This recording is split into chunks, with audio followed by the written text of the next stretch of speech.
Good evening, everyone. As you can see on top, we've got the score 1-1. It feels like a loss, in my opinion. We're going to speak to the lads in a minute, get their views and their thoughts about the game and how it went and how this game was so crucial for us to win, but didn't work out that way. But yeah, just want to say thank you to everybody that joined in for the watch along. Make sure you hit the subscribe button if you haven't already. Make sure you follow my boy Irk. Arsenal, he's always posting Arsenal content as well, Yep. just like us. And he also joins in with some of our watch alongs. But yeah, boys, talk to me, man. What happened? What went wrong? Can you take the floor on this one? Where do I start, man? I mean, it's frustrating because we took the lead. We had a couple chances after that as well to capitalize. Just feed Gyökeres, man. That's all we asked. Do you know what I mean? And then Yeah. we play too many passes instead of just direct. And then we get punished, man. I mean, they're very physical. We knew about their threats. Centre backs, Thiago as well. What a player, man. Yeah. Yeah.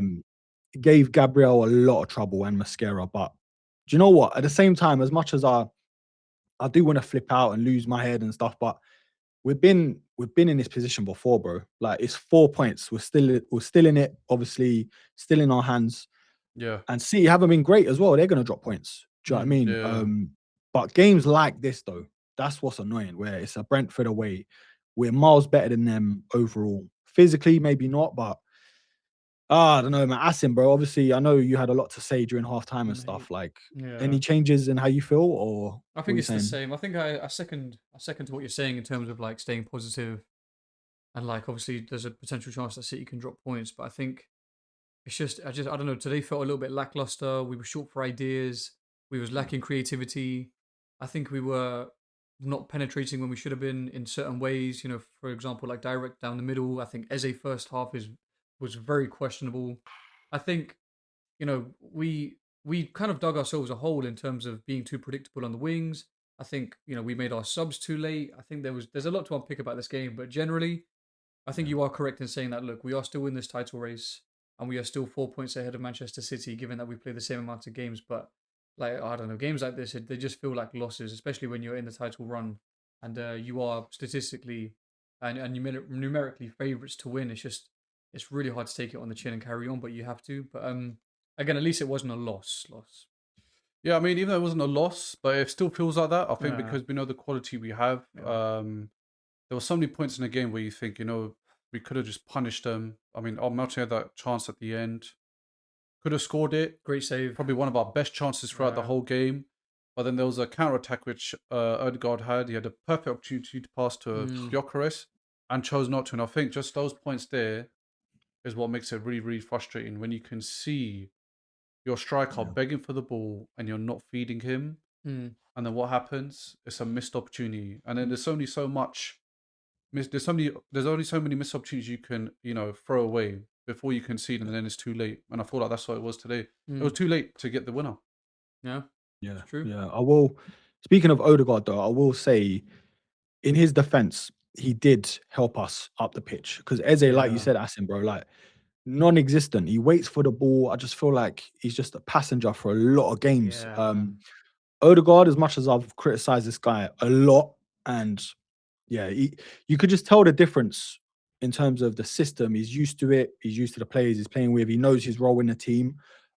He's dropping deep, trying to make things happen. But it's just that killer pass to Gyökeres or just Yeah. through the lines that it's just like, bro, just want to slap him and just be like, wake up and see what we see, bro. Like, but yeah, what could we have done different, boys? Though, like, should we have brought on Jesus? Obviously, the subs could we have made them quicker? Like, what do you think? Yeah, I think definitely we could have made our subs quicker. I think in terms of like the transition between midfield and attack, I think players like Eze. I mean, as much as I do understand that he was starting and he had to start because obviously Odegaard's off the back of an injury, I Yeah. think it was just we took too long to get into the game there, and those subs should have come on way sooner. Because as soon as they Mhm. did, we saw a shift in energy and a shift in Yeah. directness. And don't get me wrong, Noni Madueke, fantastic player, got the goal of course, and is really direct. But I think it takes more than just one man to do it. And I think the contrast between Gyökeres and Igor Thiago, they're both very very similar in the way that they're built, in terms of their kind of attributes. Yeah. And I think it was very clear to see which one was getting service and which one wasn't, and which one was Mhm. causing problems for defenders and which one didn't even have the opportunity to do so because, again, the balls weren't getting played through. But I think if it was up to me, I would have made those subs way sooner. Yeah, what do you think, Cas? I think the changes that were made were good, but I feel like Jesus in the mix would have made a significant difference to that Arsenal attack. I think Gabby Jesus, he's a great player off the bench. We've seen it this season quite a few times Yeah. where he's scoring goals. And even Jokeris coming off the bench is great as well. But I think if you're trying to get a goal and you've got a good striker on the bench who's actually been scoring and has good form, then you should chuck him in the mix as well.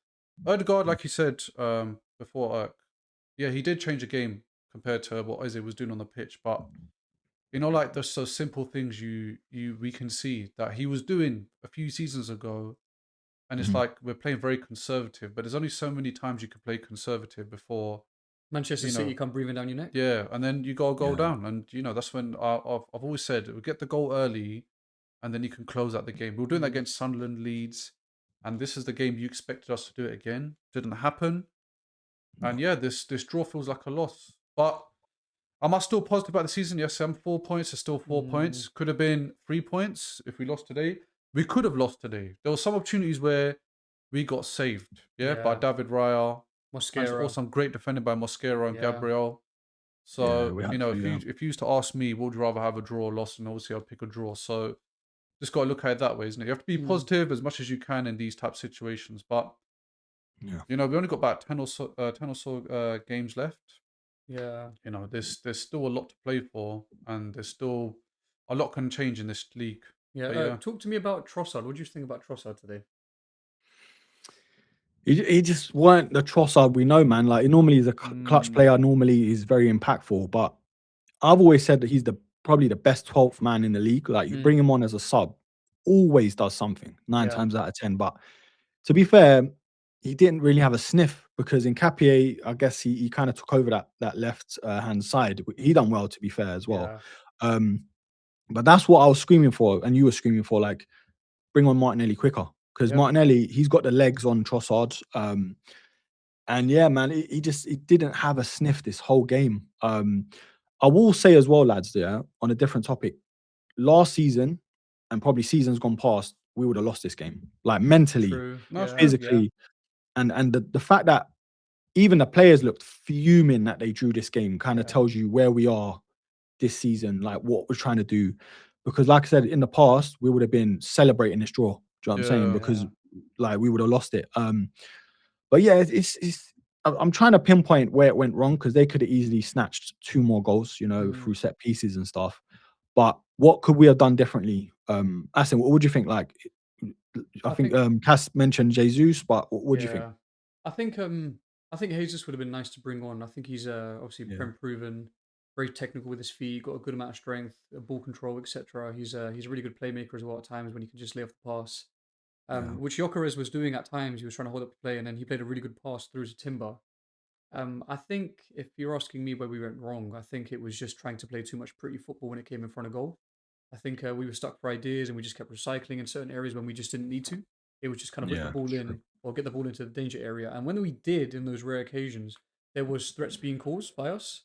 And it was like, you're going to cause so much threat to the point where we're going to end up penetrating that goal and it will be 1 or 2 or 3, or whatever it is, or 3-1.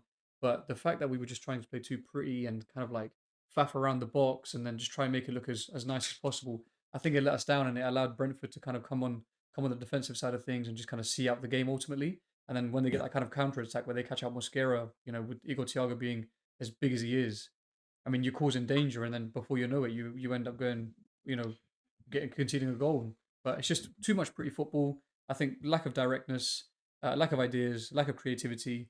I think we weren't hungry enough in front of goal, and if we were too late to recognize that because when the likes of Jokeris are open, you need to feed that man. Simply. Yeah.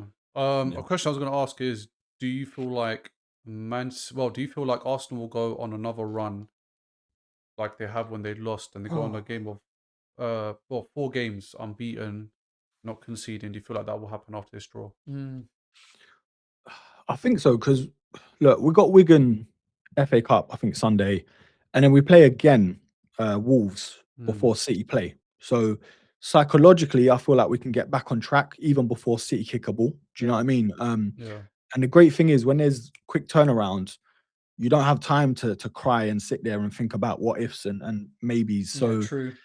and we got to remember, I know it's nothing to like using as an excuse because every team has injuries, but we missed a player like Havertz today. Do you know what I mean? And Yeah. he should be back by the time we play Spurs, hopefully. But Yeah. you know, it's just one of them things, man. I think looking at the bigger picture, we have to think it's definitely a marathon, not a sprint. So we're Yeah. gonna have hiccups the same way City are, and that's why I'm not stressing as much as Mm. say a couple seasons gone by because they're nowhere near the team they used to be. Do you know what I Yeah. mean? But yeah, we just gotta keep trying to do our job, and Yeah. when things like this happen, just dust ourselves off and go again, man. But Yeah. yeah, No, I agree. it is frustrating though. At the time, obviously, as we're watching, we're stressing. I'm losing more hair. You know, I didn't think that was possible, but yeah, it's just one of the things. But what do you guys think? Do you think this is a blip, or do you think it's just a Mm. reoccurring theme this season? I don't think it's a blip. I think this is actually a new scenario for us Arsenal fans. I think with 10 games to go, still being on top of the league is still Yeah. a big statement. I think in the past, Arsenal probably would have crumbled way before this. We've seen it in the past as well. I think even last year, like we were nowhere near, you know, being top of the table when Liverpool won it because we Mm. were just losing so many silly games or drawing so Yeah. many silly games. Games like this, like you said, we probably would have lost last year or the year before. So yeah, I just think the only way we need to move forward as a fan base and as a team is just be positive. You still got four Yeah. points. The Premier League trophy is in your hands right now. If the season was to end, you'll be champion. So how do you keep pushing towards that goal? It's just being Mm. consistent, just making sure that obviously you're not going to have a perfect season. There will be road bumps, but this way you have the 6 points cushions for these types of matches where you will drop points, and then you still got points to play with, but you need to bring that points tally back up. So when games like this happen, then you're still ahead of Man City because Man City, we know, second half this season where this is where they start to pick up. Yes, they've had a bit of ups and downs, but they look like they're getting on the roll now. Mm. I mean, we expect them to do it against Liverpool, True. didn't happen. Man, Fulham, I expected a closer game, but they got blown out 3-0. So yeah, it's just about us making sure that we're just consistent from now on as much as possible with only 10 games or so to go. And we And still got to play them as well, the yeah, Etihad. So Yeah. again, that's another thing we have control over. So we still have to yeah, just do our job, man, game by Yeah. game. Do you know no, what I it's mean? true, it's true. I I think. know. You Sorry, go on. go. I was gonna say, I think a positive thing that you mentioned, was about the fact that we've got consecutive games coming up quite quick, so we don't Yeah. have time to dwell on this kind of situation. I think that's a really positive thing for us to kind of remember in the back of our heads. As much as I do slate Arsenal for games like this and where you expect them to put it to bed, but look, things happen. Football's you know an unpredictable sport. Anything can happen again. Like we just know, like City can go on a 18 game unbeaten run, or they can drop points to the likes of Newcastle, for example. You never know what happens, but I think there are lots of positives to take away for the season so far. I think, like Cass was saying, still 4 points ahead. We still got, and like you said, we've still got them in the Premier League, and they're not the team that they used to be. But at the same time, I also think, in retrospect as well, we're not the team that we used to be in terms of availability. Mhm. We've got a lot of players who are injured, but are still kind of lurking in the background in terms of being back quicker than we expected, as opposed to like the seasons before Yeah. where we had Saliba out this time of the year, Havertz was out early doors, and we've got Odegaard back, the likes of Saka back as well. And I just think it's one of those ones where I'm hoping that when Arteta takes the team into the dressing room, it's kind of look, we've had a small blip. It's a minor kind of situation where you do slip at times, but it's about how we bounce back from this. And again, Mhm. we don't have time to dwell on it, so it's about going to Wigan, getting the result that we need, and then of course we're heading over to Wolves and continuing that kind of effort because that's exactly what champions do. And I think the Mm, mentality, as in like what we said about when the game ended, how frustrated our players looked. I think that energy shift and that mentality shift is exactly what Arsenal need to keep them fueled and fired up to keep going to the point where when we do face City, it's kind of like, let's crack on, let's get ready for this. So, I mean, we'll see what the season holds again. What, 9 or 10 games to go? I mean, still a long way away, but at the same time, not too long to the point where it can totally slip out of our hands. I think we are in pole position still to win. I think it's just making sure that mentality just sticks to the game plan, and that's ultimately to just stay resilient. Yeah, it's true, man. I think with football, we know in so many seasons gone by, like as much as it's about availability with players and ability, it's also a mental game. Like Mm, Yeah. the absolutely. minute you think, like I think 2-3 seasons ago when we had that mad run that ended our whole season in literally a matter of a week or two. Southampton, West Ham, and there was another team in there. I don't know if it was Liverpool or someone. Literally 3-3 with Southampton, West Ham. I think we lost, and that was it. I Was it think it was Aston Villa? Brighton actually. Might have been. It might have been. Might have Yeah. been, yeah.